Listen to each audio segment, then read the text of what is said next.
What's on, ladies and gentlemen? My name's Ross, I like games, and today we need to look at a big tournament update for the One Piece TCG.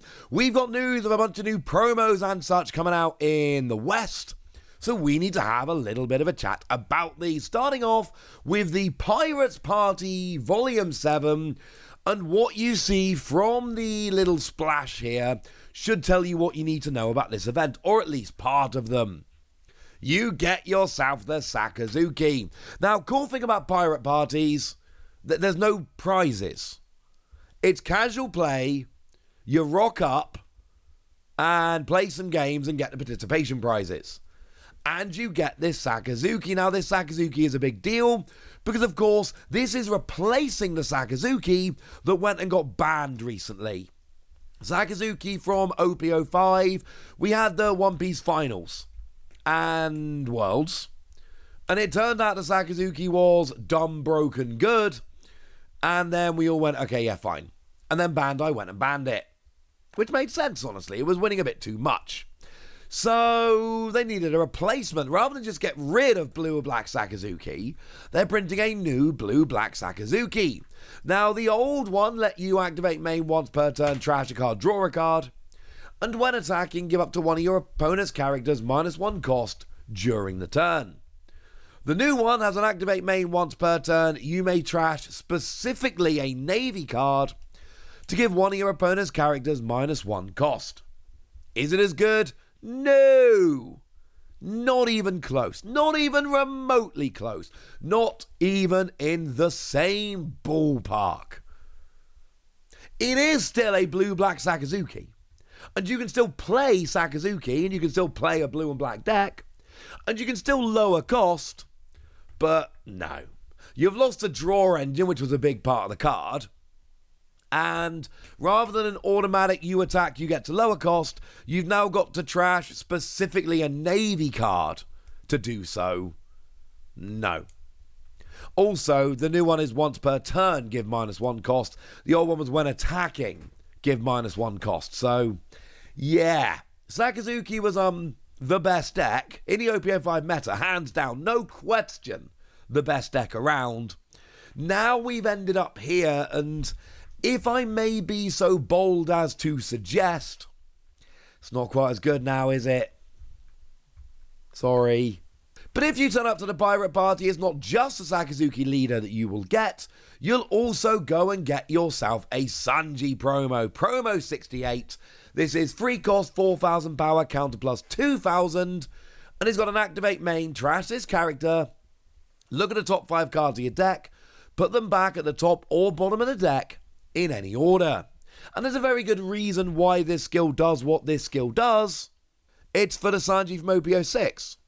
Because remember, Sanji from OP06 has a phenomenal skill that you've got to put some work into actually getting going.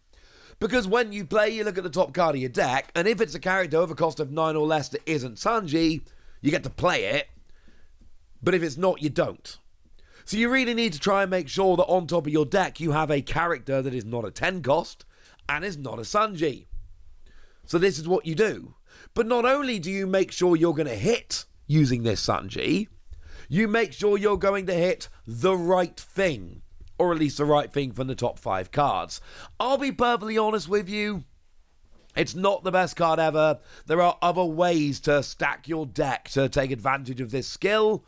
However, it is pretty gosh darn nice, and we like it very much indeed. So yay! Go team!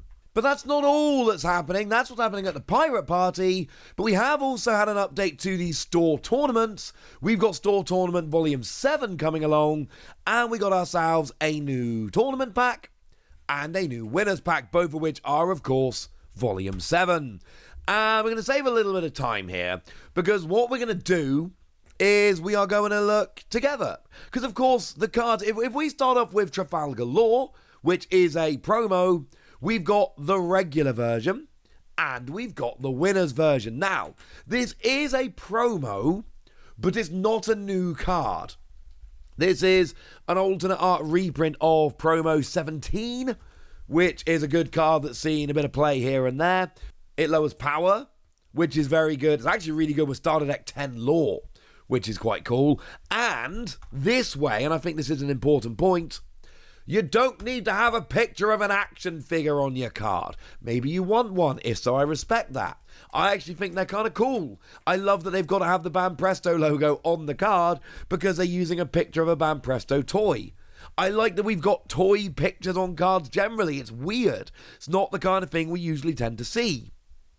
But, yeah, you've now got an option. If you want to do something different, you do have an option here. So yeah, this is the one that on play, give one of your opponent's characters -2 cost during this turn. It's pretty cool. And you'll notice here, like the art, these winners versions, they're not new art. They are the old art done in new ways. And what they've done here, they shrink down the character. They put a coloured silhouette of the appropriate colour behind it. And there we go. Jobs are good. And they put it on that generic map background we're so fond of. And it means that you get a winner's card. It's a cool card. You're going to want it. You're going to be happy to win it from a tournament. But you're not going to be hugely upset if you don't get it. It's not a mechanically unique card or anything like that. Even the art is just a new version of the old art, if that makes sense. So that's the lore, but you've also got Shura here. Very nice card. 2 cost, 2,000 power, counter plus 1,000. And it's your generic searcher. Look at the top 5 cards of your deck, find a Sky Island other than Shura, put it in your hand, blah, blah, blah. But it gets played as a trigger. It's why it's a 2 cost rather than a 1 cost. Because you get to play it as a trigger. And you know what? That'll do pretty nicely by me. Cool card. If you're playing Sky Island, you're going to need to play this. Now, we do have the OPO1 Kozuki Momonosuke. 1 cost, 0 power, counter plus 1,000. And it's got an activate main, pay 1, rest this character. And then look at the top 5 cards of your deck, find a land of Wano and add it to your hand. Interesting with this one, of course, that you can get a Momonosuke here. Most of the generic searches, you cannot get a character of the same name as the one you're using. Here you totally can. It's also a pay and rest this character rather than an on-play. And yeah, if you're playing green Wano cards, this is cool. It's also a character that, I'm going to say it, the art first time round was not great. In the early days of the One Piece TCG, we would sometimes just see standard, it's like a random screenshot of the anime used as card art. They don't really do it anymore. It happens very occasionally. For instance, the secret rare Zoro from OPO6. It's done a lot better than in the past. But if you look at the very long copyright in the top right-hand corner, it is actually credited to, essentially, the anime. But the point is, it used to be rubbish, now it's awesome, and now we got really nice artwork that everyone can be very, very happy about. And then finally, the Beppo. Now, I love the artwork on this Beppo. It looks lovely. And this is another promo from the Uta promo pack, the film promo pack. The same one that the lore came in that I showed you a minute ago. And now we've just got the lovely Beppo. I like Beppo. I think Beppo's cool. This Beppo specifically, it's fine. But again, like, if you look at the old art and the new art, you can see it's clearly basically the same kind of thing. Very similar kind of pose and same clothing and all of that. The difference is we got brand new lovely artwork rather than just a screen cap of the anime. I love when they do this. I think that was one of the... I love One Piece. I think I've been pretty clear about that. And the One Piece TCG specifically, I have been very effusive in my praise since this game came out. I adore this game. I have very few notes, very few negatives. However, one of the things that really made me sad when the game first came out was the number of cards that had artwork like this. I don't like it. I don't think it's good. And it seems like Bandai agree. And then when they go back and go, look, how about same card, but now we got lovely new artwork rather than just a random anime screen grab. Oh, that makes me happy. I think it's wonderful. I love it. So there we go. That's what you need to know.